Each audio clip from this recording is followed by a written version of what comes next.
السلام علیکم دوستو، میں ہوں عریش اور آپ ہیں اس وقت میرے یوٹیوب چینل عریشہ ناولز پہ۔ جی تو میں واپس آ گئی کیونکہ میں نے آپ سے پہلے میں بتا چکی ہوں کہ میں واپس آنے والی ہوں۔ کل ہماری لائٹ کا بالکل کوئی بھروسہ نہیں ہے، اگر اللہ کرے تو کل لائٹ نہ گئی تو مطلب ٹائم پہ آ گئی اور بارش کا جو سلسلہ بتایا جا رہا ہے وہ نہ ہوا تو پھر سرپرائز ایپیسوڈ آئے گی، پھر یہ والی ایپیسوڈ سرپرائز ہوگی، اور اگر کل نہ ہوا تو پھر یہ والی ایپیسوڈ سرپرائز نہیں ہوگی تو یہ والی ایپیسوڈ کل کی ہوگی۔ تو ٹھیک ہے، تو سٹارٹ کرتے ہیں ہم آج کی ایپیسوڈ۔ جانے عشقم قسط نمبر 84، تحریر عریشہ۔ تقریباً 9 بجے کے قریب وہ سب لوگ واپس گھر پہنچ چکے تھے۔ سب کی گاڑیاں آگے پیچھے تھیں، جبکہ شناور اور زراور دیر سے پہنچے تھے، مگر پہنچے تو حویلی کو دلہن کی طرح تیار کیا گیا تھا۔ شاید کل شام سے ہی تیاریاں چل رہی تھیں جو اب تک اینڈ تک نہ پہنچی تھیں۔ پہلے تو دادا جان نے ان کی کلاس لی تھی، کیونکہ بارش تقریباً 5 بجے کے قریب شروع ہوئی تھی۔ وہ لوگ پہلے ہی کیوں نہیں گھر کے لیے نکلے، جبکہ دادا جان نے ان سب کو ڈیڈ لائن 5 بجے کی دی تھی۔ ان لوگوں نے اتنی مشکل سے سب کچھ کیا تھا، کیا تو سب کچھ نوکروں نے ہی تھا، وہ جانتے تھے، لیکن پھر بھی انہیں ڈانٹنا بھی تو تھا، اور پھر بڑے ہونے کا رعب بھی جمانا تھا۔ اسی لیے دادا جان کے ساتھ ان کے تینوں بیٹے بھی کمرے میں ان کی اچھی خاصی عزت افزائی کر چکے تھے۔ لیکن وہ لوگ اتنا شاندار وقت گزار کر آئے تھے کہ دادا جان کے سارے الفاظ ایک کان سے لیتے ہوئے دوسرے سے نکال چکے تھے۔ آپ لوگوں کو نہ پتہ نہیں کیا ہو جاتا ہے، کبھی کبھار تھوڑا بہت اگر کام کر بھی لیا تو کیا ہو گیا؟ آپ کی ساری ذمہ داری آپ لوگوں نے ہم پر ڈالی ہوئی ہے۔ یہ آپ لوگ جو کام کر رہے ہیں نا، اس طرح آپ لوگ وقت سے پہلے برے ہو جائیں گے۔ خیر شکر کریں کہ ہم نہیں تھے اور ہماری غیر موجودگی میں آپ لوگوں کو ہاتھ پیر ہلانے کا موقع ملا۔ شناور بولنے پر آیا تو پھر بولتا ہی چلا گیا، جبکہ سب اسے گھور رہے تھے۔ مجھے گھورے مت، ہم کوئی شوق سے نہیں رہے وہاں، مجبوری تھی، راستہ بند ہو گیا تھا، ورنہ ہم سب لوگ گھر آ جاتے اور آپ لوگوں کو کچھ بھی نہیں کرنا پڑتا۔ کیا تو آپ لوگوں نے ویسے بھی کچھ نہیں ہے، صرف نوکروں کو حکم دیا ہے، سارا کام ان بیچاروں نے کیا ہے، وہ بھی آپ لوگوں نے اپنے سر لے لیا اور دادا جان کے سامنے نمبر بنانے کے لیے آ گئے۔ ہم اتنے بھی بے وقوف نہیں ہیں، ہمیں پتہ ہے آپ لوگ کتنا کام کرتے ہو۔ شناور کی زبان اب تک کنٹرول نہ ہوئی تھی۔ شناور بس بہت ہو گیا، اس عمر میں بھی ان لوگوں نے اتنا کام کیا ہے۔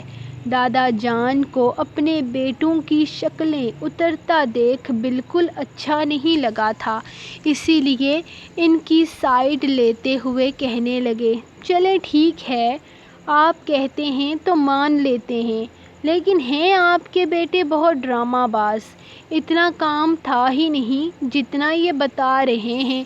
شناور نے باہر کی طرف دوڑ لگاتے ہوئے کہا تھا، جبکہ پیچھے بابا جان کا جوتا دروازے تک آیا تھا، لیکن تیز رفتاری کی وجہ سے اس کی بچت ہو گئی، ورنہ اسے بہت سخت لگتا۔ اب تم لوگ بھی جاؤ یہاں سے، دادا جان نے سب کو جانے کا حکم دیا اور ان کے تینوں بیٹے ان کے پاس بیٹھ گئے۔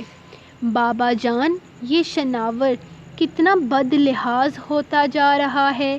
ایک تو ہم تینوں نے مل کر اتنا زیادہ کام کیا ہے، اور وہ دیکھیں کس طرح سے ہمیں ڈرامے باز کہہ رہا ہے۔ تایا جان انہیں دیکھتے ہوئے اپنی بات شروع کر چکے تھے۔ انہیں شناور پر سخت غصہ آ رہا تھا۔ یہی حال مہربان شاہ اور ارسلان شاہ کا تھا۔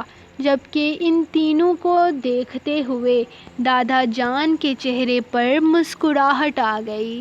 ویسے ایک بات بتائیں، ہم نے کل شام کو ہی دیکھ لیا تھا کہ کتنا کام ہے۔ لائٹنگ تو ملازموں نے کی ہے اور اندر کی سجاوٹ بھی ملازموں نے ہی کی ہے۔ تم لوگوں کو صرف سامان اتروانا تھا، وہ بھی ملازموں کو ہی تم لوگوں نے لگایا ہے۔ تو تم لوگوں نے کتنا کام کیا ہے یہ میں بھی بہت اچھے طریقے سے جانتا ہوں، اسی لیے میرے پوتے کے خلاف ایک لفظ مت کہنا۔ وہ تو تم لوگ بڑے ہو، تم لوگوں کا لحاظ کرتے ہوئے میں نے اسے تھوڑا سا ڈانٹ دیا، ورنہ میرا پوتا کبھی غلط بیانی نہیں کرتا۔ دادا جان لمحے میں بدل گئے تھے، جبکہ وہ تینوں ایک دوسرے کا چہرہ دیکھتے رہ گئے۔ مکرش نے جیسے ہی کمرے میں قدم رکھا، وہ ڈریس اپنے ساتھ لگائے گھومتی ہوئی نظر آئی۔ اس کے چہرے کی خوشی دیکھ کر مسکراتے ہوئے وہ بیڈ پر بیٹھ گیا تھا، جبکہ وہ ابھی تک کمرے میں آئی اپنی چیزوں کا جائزہ لے رہی تھی۔ مکرش، یہ دیکھیں، میری ولیمے کی ڈریس کتنی خوبصورت ہے، اور یہ جویلری دیکھی ہے آپ نے؟ واؤ، یہ سب کچھ کتنا پیارا ہے۔ کب آئے گی یہ بیوٹیشن؟ اس نے اسے دیکھتے ہوئے پوچھا تھا، اور ڈریس سچ میں بہت خوبصورت تھا۔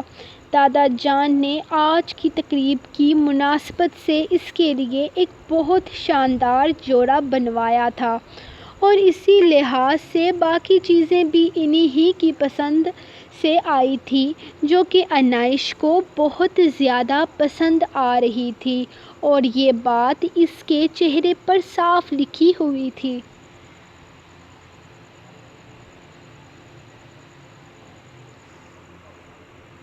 تمہیں بیوٹیشن کے آنے کی جلدی ہو رہی ہے، اور میں چاہتا ہوں کہ اس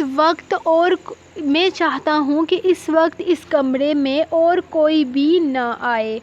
وہ اس کے پیچھے آتا ہوا اسے اپنی باہوں میں قید کر چکا تھا۔ اس نے اسے دیکھا اور پھر جیسے اس کی نیت سمجھ کر اگلے ہی لمحے اس کے ہاتھ پر پھر سے چٹکی کاٹی۔ یہ کیا حرکت ہے انائش؟ یہ تم نے دوسری بار کیا ہے، میں 2 بار بدلہ لوں گا، وہ دھمکی دیتے ہوئے بولا۔ ہاں بالکل 2 بار بدلہ، جس طرح سے رات کو لیا تھا جنگل میں منگل۔ وہ کھلکھلاتے ہوئے اس سے کل رات کی پلاننگ کی فلوپ داستان سنا رہی تھی۔ دیکھو، مجھے چیلنج مت کرو، یہ نہ ہو کہ ولیمہ کینسل کروا کے کل پر کروا دوں، اس نے پھر سے دھمکی دی تھی، جس پر انائش نے اسے گھور کر دیکھا۔ خبردار، مجھے یہ ڈریس پہننا ہے، آج ہی پہننا ہے، کتنی پیاری لگوں گی نا میں اس میں۔ وہ ایک بار پھر سے ڈریس اپنے ساتھ لگاتے ہوئے بولی تھی، جبکہ اسے اپنی باہوں میں قید کرتا وہ آئینے کے سامنے کھڑا اسے دیکھ رہا تھا۔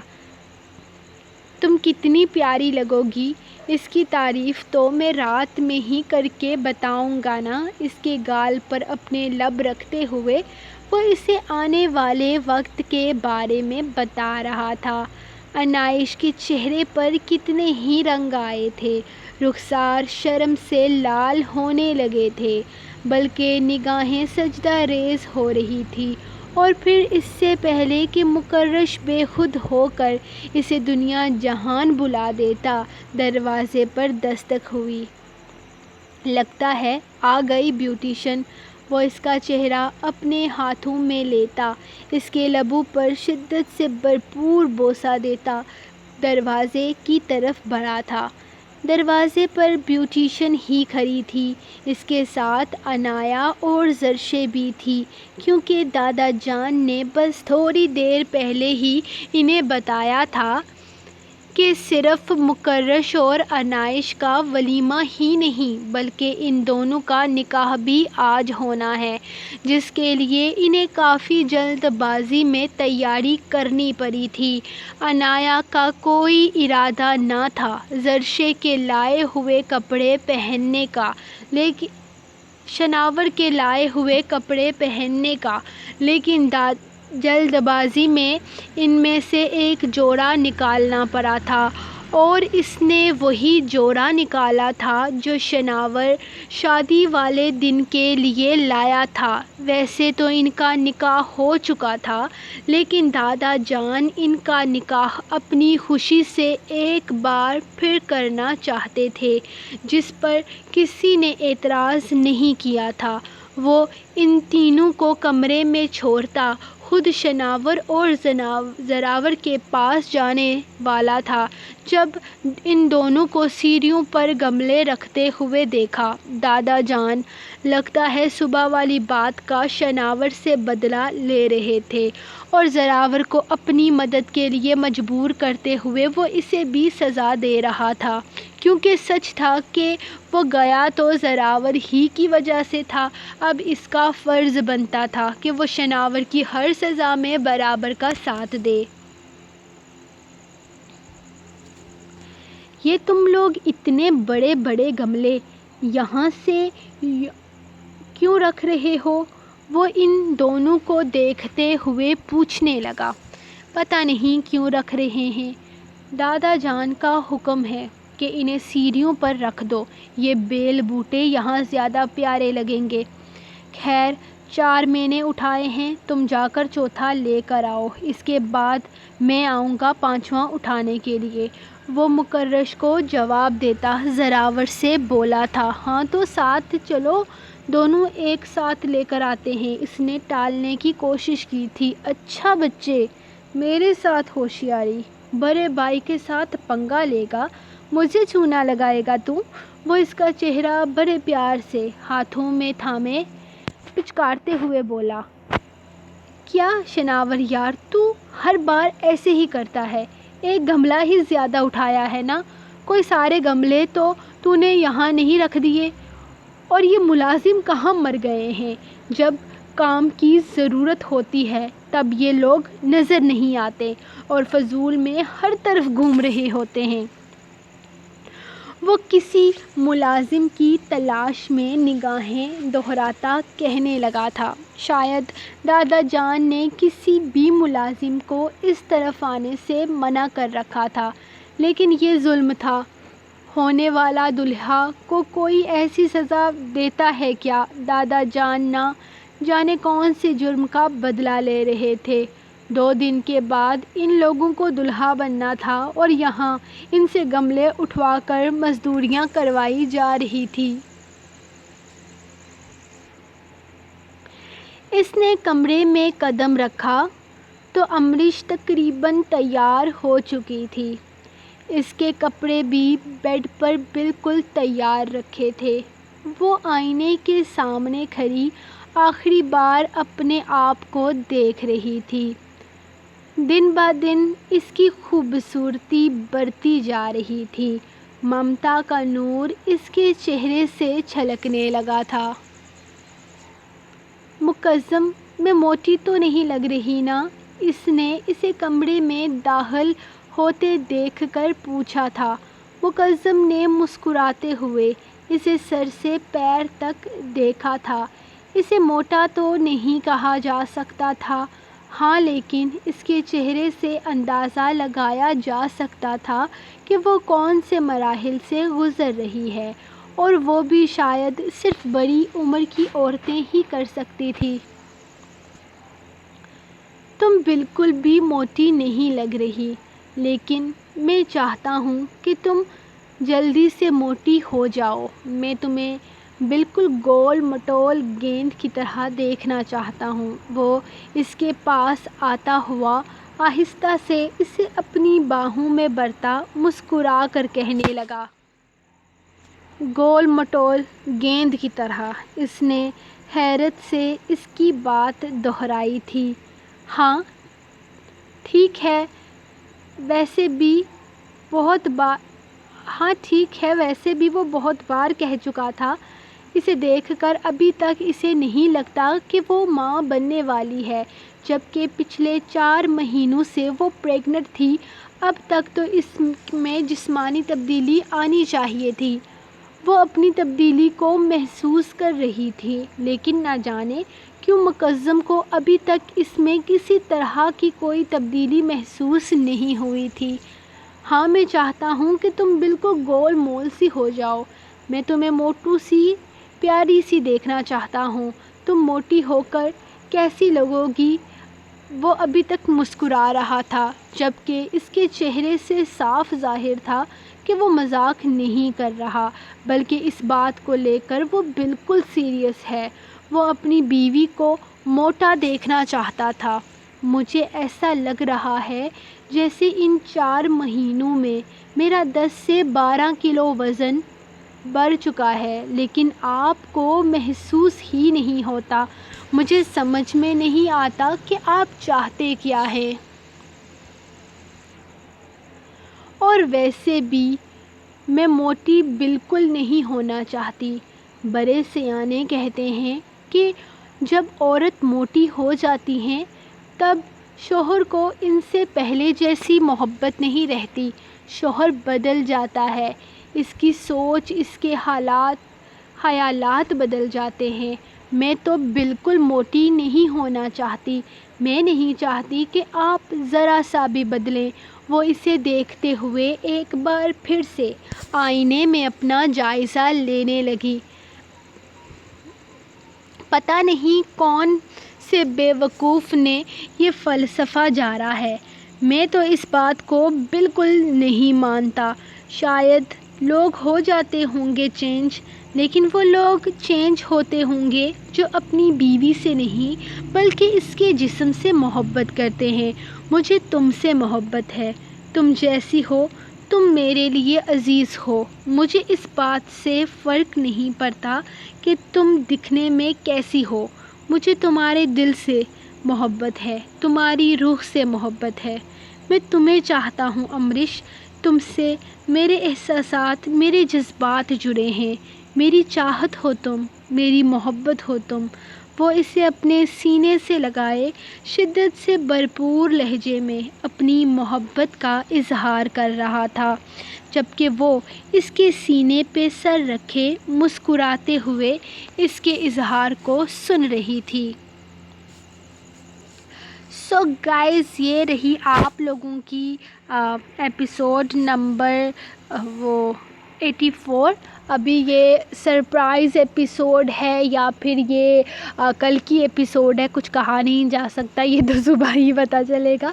تو انشاءاللہ ملوں گی میں آپ کو یا تو پھر منڈے یا پھر کل ملوں گی۔ تو میری کوشش یہی رہے گی کہ کل آپ لوگوں کے لیے سرپرائز ایپیسوڈ آ ہی جائے، کیونکہ ویسے تو سرپرائز اس ویک میں آیا ہے، لیکن میں پھر بھی چاہتی ہوں کہ ایک اور دے دوں یار، کون سا میں دوسرا ناول لکھ رہی ہوں، تو ایک اور بنتا تو ہے اب۔ تو کوشش تو میں پوری کروں گی، بس آپ لوگ دعا کریں کہ بارش نہ ہو، اگر ہو بھی تو اتنی کم ہو کہ نیٹ اور بجلی کا مسئلہ ہرگز نہ بنے۔ تو انشاءاللہ آپ کو کل ایپیسوڈ مل جائے گی، ورنہ اگر بجلی اور کیونکہ میں جیسے آپ کو بتایا نا کہ اوپر ذرا سا وہ ایک بوند گرتی ہے نا تو ادھر بارش سے وہ لائٹ آف کر دیتے ہیں، نیٹ آف کر دیتے ہیں، یہاں پہ لوگ بہت برے ہیں، بہت ہی برے ہیں۔ تو پھر میرا کل نہیں ہو سکے گا. میری کوشش یہی رہے گی کہ میں آپ لوگوں کے لیے سرپرائز ایپیسوڈ لکھ سکوں. تو آپ لوگ بھی دعا کریں کہ لکھ سکوں. تو انشاءاللہ ملوں گی آپ کو نیکسٹ ایپیسوڈ میں کل. تب تک کے لیے آپ اپنی رائٹر کو دعاؤں میں یاد رکھیں اور ایسے ہی پیار دیتے رہیں. آپ لوگوں کے پیار کا بہت بہت شکریہ. ملیں گے کل. تب تک کے لیے اللہ حافظ.